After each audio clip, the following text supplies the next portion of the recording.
Hi, my name is Blythe Sales, and I will be analyzing the book Voice Catchers by Joseph Turow. This book shares how marketers and companies are using voice technology through products like Siri and Alexa and other Google products to analyze a deeper meaning behind our voices. They're analyzing things like emotions, personalities, and behaviors and drawing conclusions based on what they hear.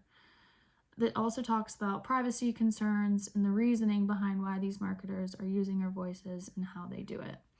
They're taking what we say and finding a deeper meaning, not just what we say or how we say it, but both. The depth of the information that comes from our voices was the first thing that surprised me. And the second thing that surprised me was the extent of which our lives are going to change with this voice technology and just how our lifestyles will be affected. And then third, the lack of privacy and the intensity in which our voices are being profiled and put into categories also took me by surprise. In chapter 2, around 4 minutes and 30 seconds into it, it says, the words people use and even the sounds of their voices provide information they cannot filter and might not even know they're giving. I think this has really shocked me. I didn't understand how much information a product or a company could take from our voice and understand things on whether we're sick, whether we're stressed, whether we're anxious, whether we are interested or not interested in a certain product. All of these different things that they can hear from tone, cadence, all of these things in our voices that give away information we don't even know we're giving away. So companies can use this intelligence through our voices to share personal characteristics about their customers. This saves companies so much money because they're gathering data simply from us just giving a command to a product like Alexa or Siri, or just asking a question about the weather, whatever it is. Our voices can link to different things like our body language or our social class, certain illnesses we might have, specific emotions that we're feeling, our personalities, and then marketers can use all of this information to help target us with certain products. They also can understand through our voices what sounds or words might be the best to persuade an individual specifically. This surprised me. I didn't realize I even have an Alexa. I have Siri on my iPhone.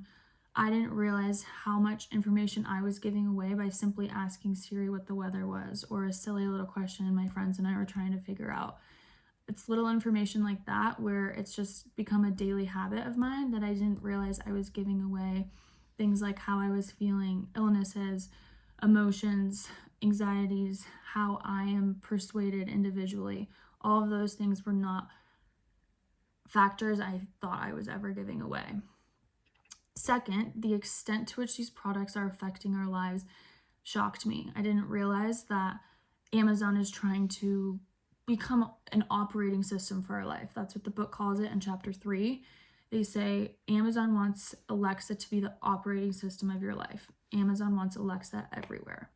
So reading this book, I understood that they want to incorporate Alexa into things like microwaves, Ring cameras, lights, thermostats, anything that's on your wall can listen to you, can do a command based on what you tell it to do.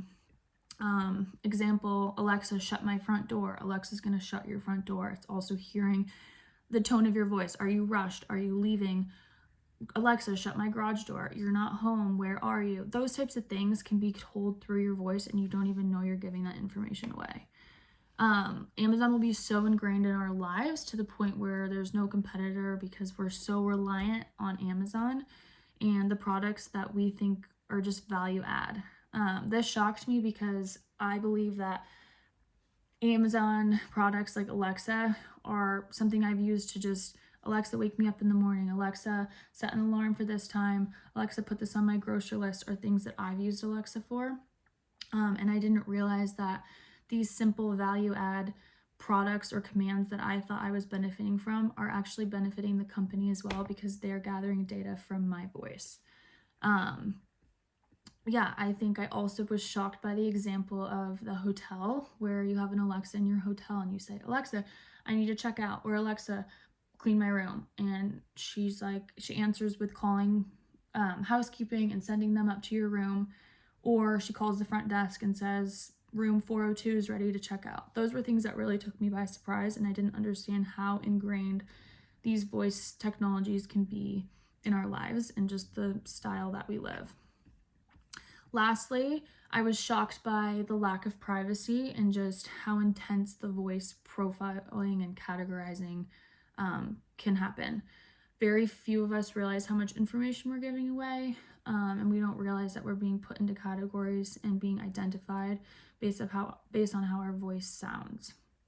Companies can easily draw conclusions based on what we order, what we say, how we act on the phone when we're making a reservation. An example that stood out to me in the book was how if you call and you want to make a reservation at 4:30 and they hear in your voice that you might not match the social class that they want in their restaurant, they can deny those types of things, which I think really blew me away. I think things like loans being denied or insurance being denied or being turned down from a job, the fact that that can all happen based on how you sound over the phone or how you sound through these different technologies is wild to me.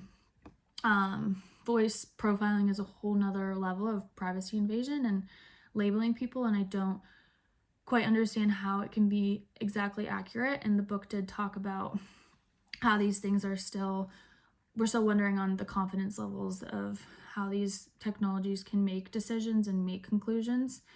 So I was overall very shocked by that, and just understanding how subtle a voice can change. And one individual can change their own voice just on the snap of your fingers. I can start speaking in an accent I don't have.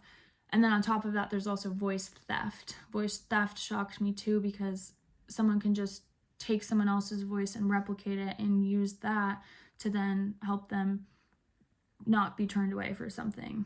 I think that that's a whole nother aspect of ethical concerns with all of these voice technologies as well. And then applying all of this to one of my favorite brands, Oura Ring. I think this ring is amazing. It's helped motivate me to improve my sleep, improve my activity, improve all of these structured, routine, healthy things that I want to have in my life.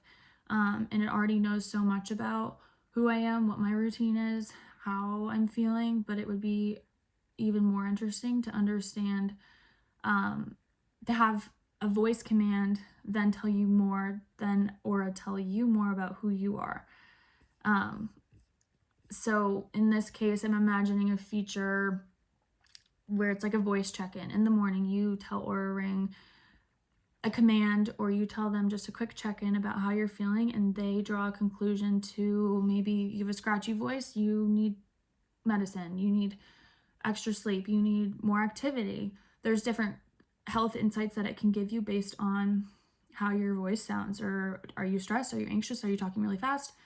Those types of things can all give you extra health insights, and I think that would be really interesting for Oura Ring to adapt to and use if voice technology is becoming the future. So these users would partner with Aura. They would opt into these voice check-ins, which detect stress, they detect anxiety, they detect whether you're sick or not, all of these other aspects that Oura Ring already has, but it would improve and intensify the health insights that you're getting. Overall, I think reading the voice catchers has changed the way I think about voice technology. I didn't understand to the extent of what it could understand about you, the conclusions it could draw about you, how far companies go to get this targeted marketing data to then target you with certain products, certain persuasion tactics. All of these things shocked me. And then applying it to all of these new products is only going to create more challenges, more risks, but also more insights on someone, which might end up benefiting me. In Oura Ring's case, people want to know about themselves. They don't want to have to go to doctors. So to have as much data as they can have just because of a ring and your voice and them telling you how you're feeling could be really interesting. So overall, I think this really opened my eyes, and I now understand how risky and challenging, but also how crazy our future and what's coming. Thank you.